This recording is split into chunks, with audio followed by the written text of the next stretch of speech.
We are Steve and Jill. Together, we've been buying and reselling land since the 90s. Our data-centric approach leaves our buyers asking, how can you sell it so cheap? Here on the Land Academy Show, We answer that and more. Steve and Jill here. Good day. Welcome to the Land Academy Show, entertaining land investment talk. I'm Stephen Jack Butella. And I'm Jill DeWitt, broadcasting from the Valley of the Sun. Today, Jill and I talk about the 3 critical success points in every land deal.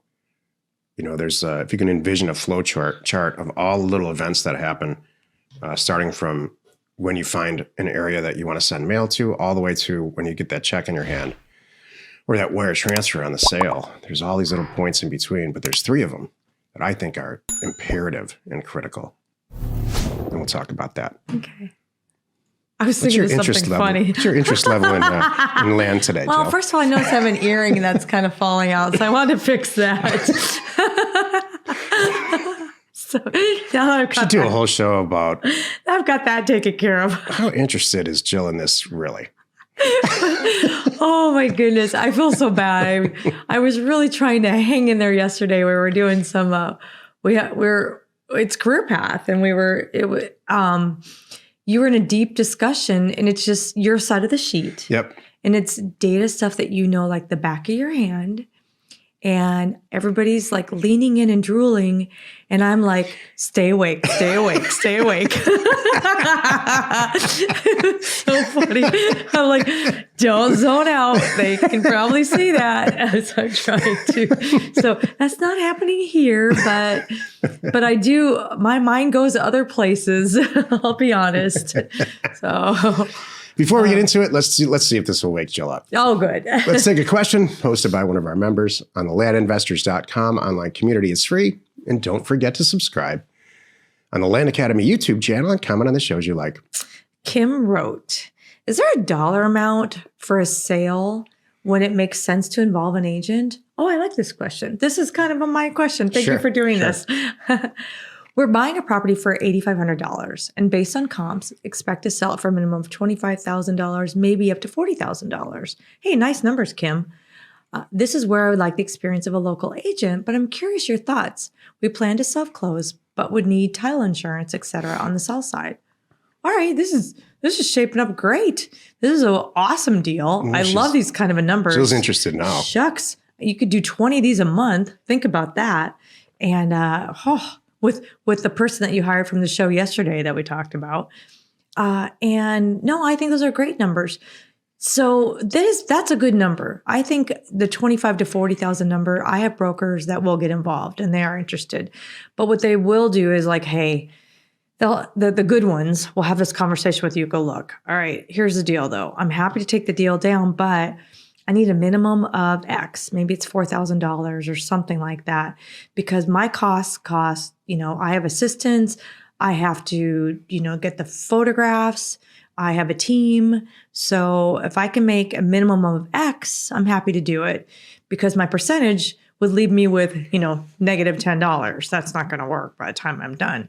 And I'm totally good with that. And so, and you may need to offer that. Maybe you found someone great, but they're worried about it. Commission wise, the percentage is so small. You could say, look, what is the minimum flat dollar amount that you would be interested in that you could get? And I think that's wonderful. The sweet spot, they pretty much, I have a relationship with these guys. So now that I bring them whatever size and they're good with it. But until you have that, I know that they get interested pretty much north of $75,000. That gets their attention. Then they're definitely on board and it all makes sense to them. So I want to really dispel this. It's not a myth necessarily, but this thought. If you self-close, that's it. You can't get title insurance. That's it. The only way that you can get title insurance is through escrow because they go through a lot of things to ensure that the sale is done properly, a lot of research type things for the chain of title. If you plan to sell a property with title insurance, which is the only way we do it now, it's not what we've done in the past, you need to go through escrow. Or an attorney.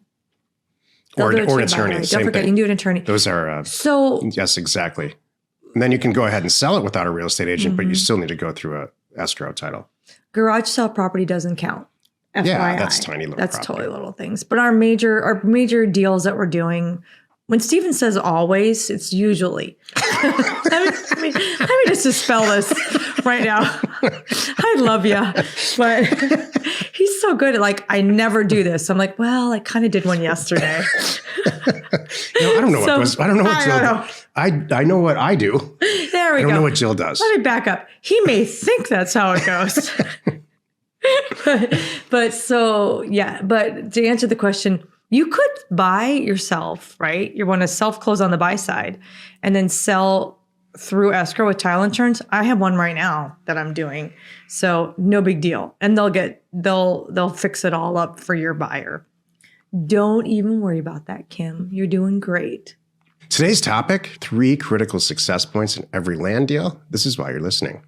When every education program that Jill and I do, regardless of the venue, whether it's live, whether it's Land Academy 3.0 or Career Path, I always start out with the anatomy of a real estate deal or a land deal for us, the Land Academy way. So I'll do that here and be brief. You find a place where you want to send mail. You then send it, gather all the ownership data, send it out, send out blind offers within very intelligent pricing, and so that it makes sense and it makes sense to some of the sellers, not everybody. You manage the inbound back in. They're going to respond to those offers. You manage the inbound flow of offers, good, bad, or otherwise. You buy the property, the ones that you like, and then you sell it. That's the anatomy of a real estate deal. Well, heck, why do I need to be listening to all this fluff? That's it? Yep. And you're done. Just kidding. There's a lot to it. There's a lot of moving parts to this. Exactly. It keeps a lot of people out of the It's business, out of the real estate business. I don't mean real estate agents. There's a lot of ding-dongs real estate agents out there. Doesn't keep real estate agents, it keeps real estate agents out of our business buying and selling land. That's true. Because they don't understand it. I don't think they have most of them have the raw IQ score to actually understand it. Oh, there's several good ones. There's a few good ones out Okay. there. All of them are I know all 23. And if you're listening now and you're one of my 23, you know who you are. Yes, you do. If you've talked to Jill in the last 30 days, you're on that list. Yeah, you are. So those are the points of doing a real estate deal. I'm going to tell you a short story here. When I was in healthcare, I started out buying and selling long-term care facilities, big nursing homes that had, hundreds and hundreds of patients in them. And eventually we were involved in healthcare systems. So the first company that we started and eventually took public, if you've ever been in healthcare, you know that there's kind of 2 camps in every healthcare operation. There's the money administrative people, and then there's the people that deliver care, doctors, nurses, even the people that sweep the floors, make the food, all of that. Those are all responsible for delivery of care. And I'll tell you what, they don't necessarily get along. The people who deliver the care don't think that the administrative people are necessary, and the administrative people are always wondering why it's so expensive to deliver care. And so there's this yin and the yang that goes on that makes healthcare in life move forward. There's radios clicking off everywhere around the world. Yeah, I'm kind of a little curious where we're. So we had every once in a while, everybody reaches across the aisle, and it's a beautiful thing. We had a huge convention in Las Vegas one year, and one of the guys that was above me, the VP of care, let's just call it, gave a little speech, and he said, "There's a moment of truth in every healthcare model." And if you don't succeed at this, you can forget about money and reimbursement and administration and all of it. And it's that moment at the bedside where you're delivering the care for this person. And they might be there for a year. They might be there for 3 days. We don't know. It doesn't matter. It's very patient specific. But if you don't deliver at that moment the way that the customer and the customer's family think is appropriate, you might as well pack it up. And that was his way of telling everybody who was on my side, the administrative money side, that thanks for showing up, but this has to happen. Well, that's what this show is about. There's a lot of stuff going on. There's money people like me and data people, and there's salespeople or the people part of this business like Jill. And so along that continuum of the continuum of how to do a real estate deal, the 4 or 5 or 6 points to doing a deal, there's 3 critical ones. And I bring this up out of, we have a lot of people, we have several people in Career Path who say things like this, all career paths, not just this one.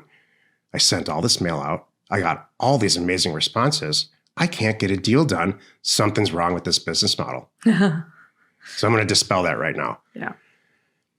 You have to do a really good job at getting a mailer set up, which Concierge Data will do for you, but you have to price it right. In a really hot market, you can't go in at 20% or you're not going to get the response that you want. In a really rural market, you should go in at 20%. You're going to get the response you want. This is why we teach all this stuff. So you have to put some thought into pricing mailers correctly and testing them and retesting them and making sure that if all the offers come back, that they're what you want. You have to test it for a reason. That's critical point number 1, getting that mailer out correctly and priced correctly. Critical point number 2, I believe, is the most important in all this. And this is where Jill comes in.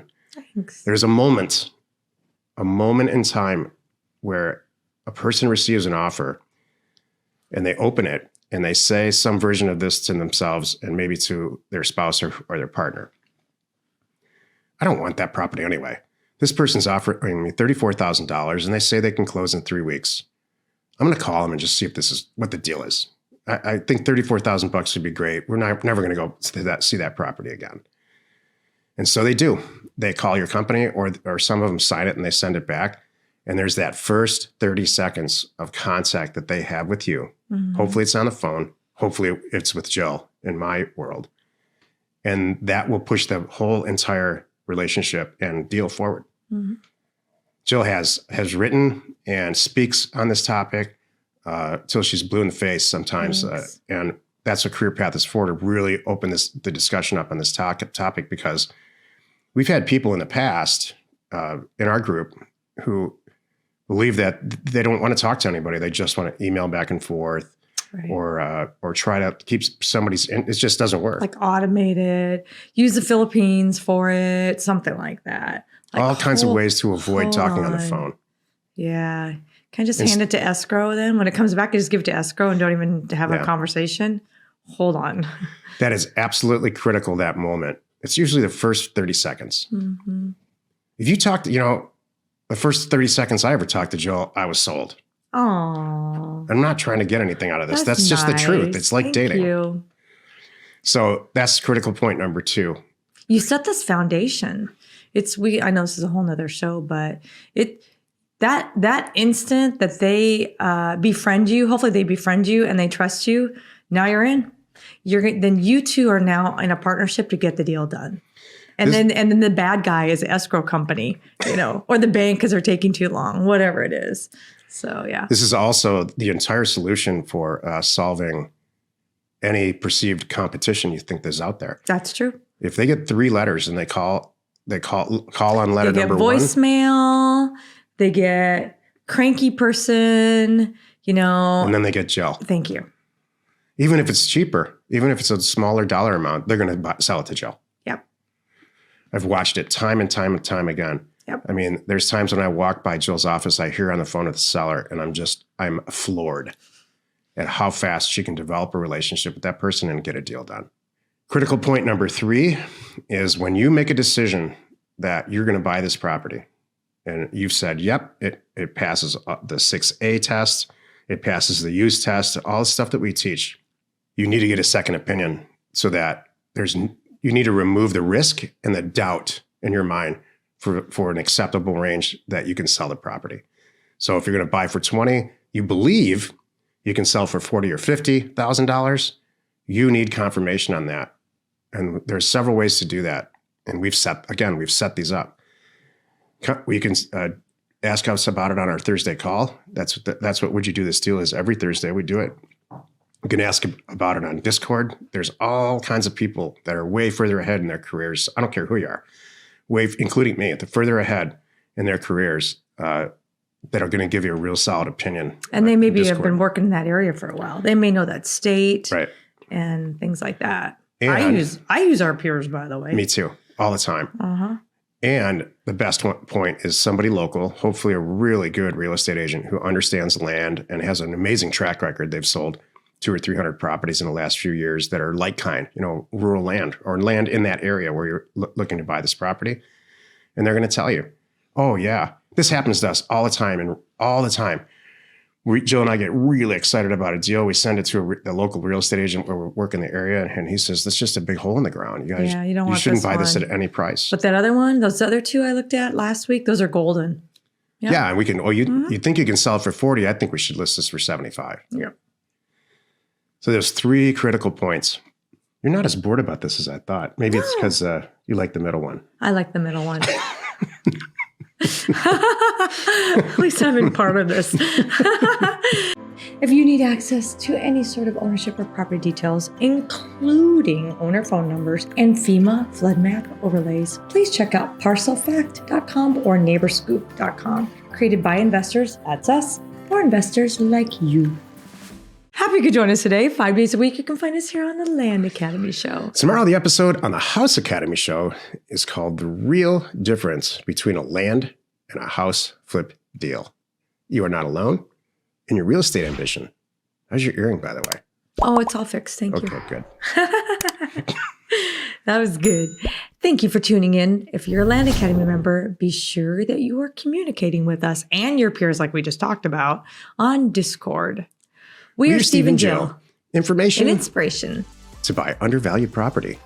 We hope you find our content valuable and we appreciate your support. If you have not already, please check out our channel and hit the subscribe button. And your comments and suggestions help us to create the content you're here for. Hitting the like button helps to support our channel's algorithm and gauge your interest for future shows.